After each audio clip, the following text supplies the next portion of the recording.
Infiniti has finally refreshed or redesigned the QX80, and I think this is one of the best looking full-size SUVs. Even though it's not really my personal style, this specific format of vehicle, but I do think it's a good looking design. And I think also Infiniti did a fantastic job turning the concept that they unveiled last year into production, because it looks essentially the same. So what we're gonna do in this video is, of course, have a look at the front end, the side, the rear, and compare it to the old QX80, and also compare it to the concept and see what they tweaked in some detail, specifically in the rear end for the concept. But before we do that, of course, have a look at the spec and tech from this article from Car and Driver. So Infiniti's flagship introduces the brand's new design language, swaps its V8 for a twin-turbo V6. I think that's totally fine, and adds many desirable features. So imposing new design that's almost identical to the QX monograph concept, which I also made a video on here on the channel. So now you have a 450 horsepower twin-turbo V6, and this goes on sale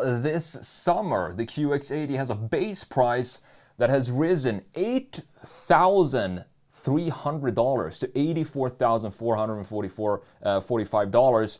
And then you have the top of the line, the autograph model, starting at $112,590. So cars in general are just not cheap anymore. And I do think this is an Infiniti, so I think Infiniti has the right to charge a premium because of all the technology that they smack into their cars. But I also want to have manufacturers create base models for reasonable prices.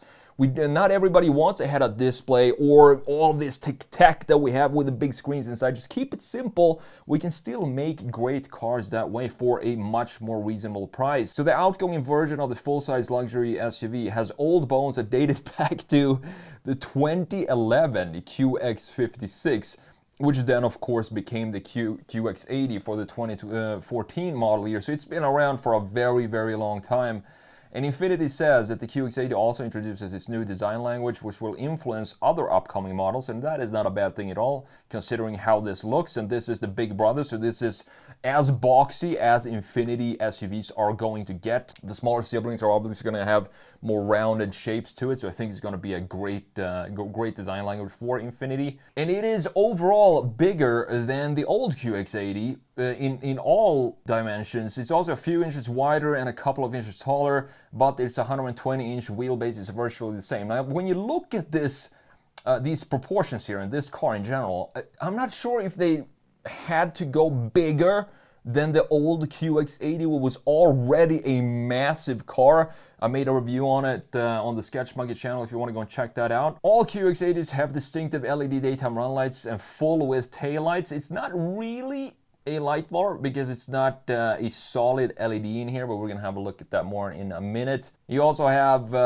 tail lights that play a welcome sequence, including an animated light show projected on the ground. You have two-tone roof, looking great in this spec right here. Chrome exterior trim, which I do, again, this being an Infiniti, have some splashes of chrome, kind of looks good. These are actually 22s.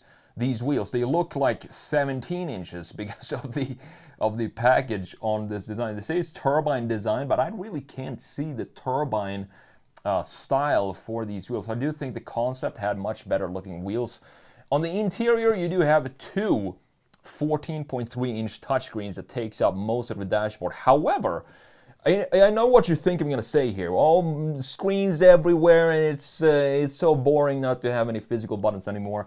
But it looks like we do have maybe a couple of buttons here. But if you're going to have two screens like this, this is the type of integration that I want to see. I still would like to have a housing for the gauge cluster, but we just don't get that anymore in today's cars. So if we're going to have two big screens integrated beautifully like this, like Infiniti has done here. More on that in Photoshop as well. You have a lot of ambient lighting as well, illuminated Infiniti emblem right here in the passenger's face. The old shifter lever is replaced by a push button shifter, and the physical HVAC controls have been swapped for a haptic touch function on a 9-inch screen. This one right here, similar to what Audi used to do before they now transitioned and put everything in the infotainment screen. And you also have something called, these are the features that I'm talking about when I say not everybody needs these type of features, and that is of course always going to bump the price up. So we have biometric cooling for the QX80, so it can sense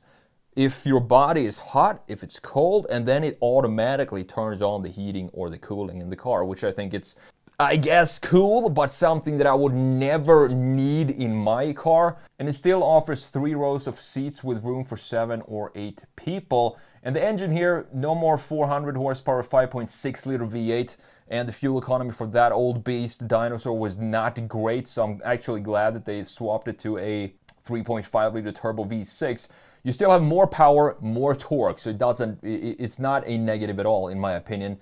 And the torque goes up almost 100 pound-feet from 413 to 516. 7-speed automatic. The old one has also been replaced now by a new 9-speed unit. The good news is it's still a body-on-frame construction on the platform, so it is a proper off-roader. It's a proper SUV. You have the base model, the entry-level Pure, now starts at $84,500, and then as we said, the top of the line autograph trim comes in at $112,600.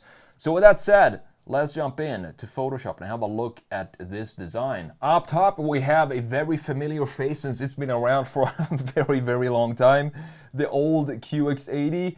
I'm really glad that they did the refresh here, because the old one looked sort of like a beluga whale. You can still see some old styling here, specifically in the side view, which you're going to look at in the next slide here. But the front end design still have this waterfall Infiniti design, which looks pretty good. The headlights also got a refresh, put some LEDs in there to make it up to date. This overall is just a it has this imposing look to it, and I think they emphasize that even more with the brand new QX80 down here.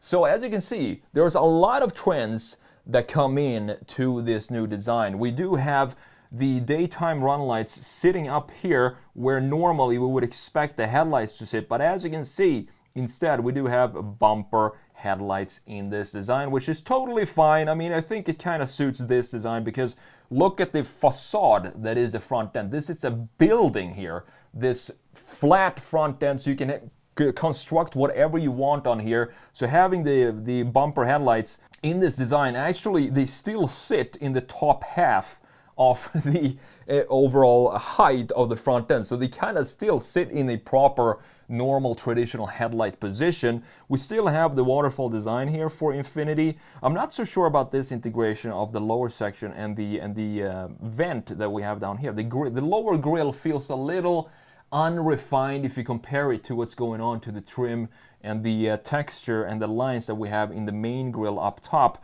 I do like the hood design. Even though this is the big brother here, we still have a lot of styling in the hood with these beautiful lines and curvature, looking like a smooth ocean on top of the hood, looking beautiful. Further down low, we don't really have a lot of things going on here. Do we have fog lights here? I'm not sure if these are actually the fog lights or if they are just intakes. It's probably just some air slots down here at the bottom. Looking pretty good. Now comparing it to the concept here, there's one big change that happened that they did not implement in the production version, and that is this front end light bar that goes all across the top part of the grille. You can see we have some LEDs here in the middle. It would be pretty cool to see that in the production version up here instead of having it just be black plastic like we have right now. But again, do we need to raise the price more than $112,500? I don't think so. So I think it's a good idea that they kind of skipped on that feature and saved maybe a little bit of money. But other than that, it looks very, very similar to the concept. I do prefer still this blacked out version that we have in the concept. It just looks more menacing and in my opinion more elegant than having a few chrome splashes. For example, this chrome piece that goes around the grille here, instead having it be blacked out like this, it just feels more luxurious. Now jumping into the side view here, and the Infiniti has always had, specifically the QX80, has always had this very easily identifiable side view because of the proportions and the A-pillar being blacked out in the old one. But the main graphic here that sets this apart from everything else is the D-pillar. So this thick D-pillar that has this specific design to it. This is clearly Infiniti QX80, and also the Nissan Armada as well has the same type of styling. But looking at the new one, this is a cool evolution. They didn't go nuts creating a completely new design language when it comes to the graphics, but they kind of took what they already had in the old QX80 and refined it and made it a lot more modern, but it's still very much recognizable. And I do think this line down here that goes from the lower section of the bumper into the bodywork here and then dips down in this area, this is a huge line for me because this carves out a lot of this mass that we had in the old one. This is just a very dense vehicle, or solid looking vehicle. I do believe that in the old one we still need to carve out some volumes here by adding some of these graphics that we now have in the new QX80 down here. It just makes it feel at least a little bit more nimble than what it did in the previous one. And they also decided to remove this D-pillar that was special for the QX80. And I do think this also dated it a lot because that design feature just feels old to me. So I think the new design here with the blacked out roof looks so much better than the old one. And we also have a bit of a styling feature here where the body line goes up a little bit, and just maybe that's an homage to the old D-pillar that we had up there. But look at the height of the front end and the hood here, how majestic this looks and luxurious with this very confident upright front end, similar to what we had in the old one as well. I'm glad that they redesigned this bumper because this looked like a severe underbite on the old QX80. Just look how far this sticks out. So they made it at least a little bit more subtle in the new one and not have it stick out as far as it did. The wheel designs, this being the 22s, this could easily fit 23s on this car. Now looking at the concept down here, as I said, I do prefer these wheel designs even though they look very similar. These might actually be 23s, I'm not entirely sure, but you can see just how similar and how good of a job Infiniti did turning this concept and actually putting it into production. It looks very much like the concept, and I do like that they kept the flush door handles here, making it look super sleek. You can see the reflections going on here in Infiniti, looking very nice with these type of reflections that we have in the body lines, creating a very subtle design for the surfacing. Now looking at the rear end before we jump in and have a look at the interior. So the old one, the rear end I think is what made it look like a decent, pretty modern car with these big juicy LEDs that we have here and this chrome splash. We also have this dip, which is also typical for the QX80 to have this up curve in the middle of the glass, but still massive sides to park bench sticking out down here for this bumper. Looking at the new one, of course, if you compare these two, there is night and day when it comes to how modern these look. The new one just look really good for this type of package. Full-size, massive SUVs. I love what they did here. Clear design language, even at night. When you see this type of LED array that we have in the rear end, there is just no other car that has this type of styling to it. And further down low, we do have a proper bumper here, which I also like in these big SUVs and sedans, to have a solid bumper in the rear end. We don't have any exhaust pipes visible, and I kind of think it suits Infiniti to not have that, this being the luxury brand, not so much on the sportier side, just have them covered up like this. Comparing this to the concept, and you see that they did change a little bit what's going on in the taillights, because you need to have all the regulations here intact, all the indicators, the side indicators, the blinkers, and all of that needs to be functional, obviously. And I don't think they had that fully developed yet in the concept down here, but it's still, again, a very good job. Even the bumper down here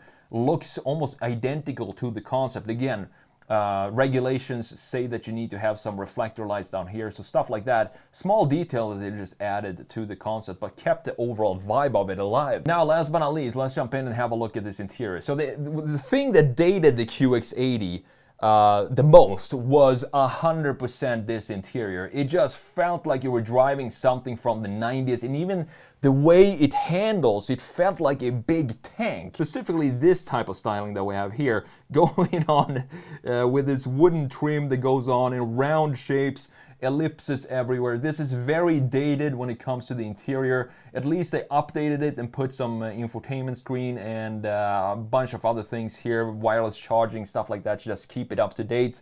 But we still had a decent looking housing for the gauge cluster. I don't mind this interior at all, but if you want to be competitive today, this was definitely not going to work. So it was about time that they implemented a brand new interior. And have a look at how they redesigned this interior. This is a stunning looking interior. And this is what I'm talking about. You see, we still have a sort of a shelf here for these two big 14-point-something inch infotainment screen right here, and then you have the gauge cluster obviously here. But look at how it's integrated. And this is what I want to see when you have big screens like this. Don't just go to Best Buy and buy two iPads and glue them on the dash. You need to put in some effort into making these two pretty static looking designs. You have two screens, it's very hard to make it look dynamic, but Infiniti did that by implementing it and framing it in this very beautiful way. You can see how the entire dash just flows in symphony with the screens. It just looks fantastic, and this is how you need to implement screens these days if this is the trajectory that we're going on, to just have two massive screens on the dash.